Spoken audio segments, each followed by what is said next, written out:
Pemirsa, kita akan memasuki Habar Nang Panambayan. Dinas Tanaman Pangan Wan Hortikultura Kalimantan Selatan bersama Bupati serta jajaran Forkopimda di lingkungan Kabupaten Hulu Sungai Selatan melakukan panen banih di Desa Mandala, Kecamatan Telaga Langsat, Hulu Sungai Selatan.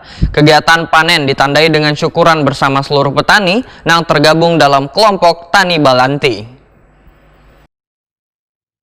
Dinas Tanaman Pangan Wan Hortikultura Kalimantan Selatan bersama Bupati serta jajaran Forkopimda di lingkungan Kabupaten Hulu Sungai Selatan melakukan panen banih di Desa Mandala, Kecamatan Telaga Langsat, Hulu Sungai Selatan. Kegiatan panen yang ditandai dengan syukuran bersama seluruh petani yang tergabung dalam kelompok Tani Balanti digelar besokan Kamis 12 Januari 2023. Bupati Hulu Sungai Selatan Ahmad Fikri mengucapkan terima kasih kepada pemerintah Provinsi Kalimantan Selatan yang telah membantu bubuhan kelompok tani dalam pengembangan pertanian di Hulu Sungai Selatan hingga bisa melakukan panen 2 kali dalam setahun.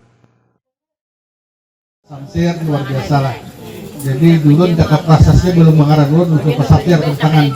Belum mengarah dulu ulun tanda tangani, tapi itu semangat orang membantu kita. Cuma tadi pesan pengelolanya supaya itu dirawat, dipelihara. Karena kalau sudah dirawat, dipelihara, kita laporkan kan Bapak di Jakarta nih. Kan di sini pulang. Tapi kalau kada dipelihara itu pindah kambing kan masuk ke situ kan ya. Ada diberi orang lagi kasihan yang belum dapat. Nah jadi udah minta tadi ke pengelola dirawat. Nah tentu karena menjemur kada perai, ada juga lah bayaran yang bersih dan lain-lain. Kenapa lah? Timbang-timbang pian nukar tikar berapa main menjemur di situ. Nah itu pertama dulu. Yang kedua tadi panen. Panen padi lah masak. Nah ini tadi lu panen berjalan dengan Pak Sampir.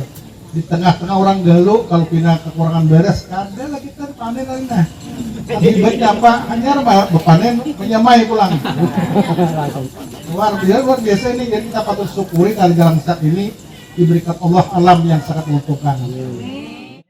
Kepala Dinas Tanaman Pangan Wan Hortikultura Kalimantan Selatan Samsir Rahman Wahitakuni Prima TV memedahkan Kabupaten Hulu Sungai Selatan adalah salah satu daerah penghasil panen baras tertinggi di Kalimantan Selatan. Bahkan wayah banyaknya lahan pertanian gagal panen akibat terserang hama tungro wan harga baras naik, Hulu Sungai Selatan justru bisa memenuhi kebutuhan pangan warga Kalimantan Selatan tanpa harus mengimpor baras dari luar.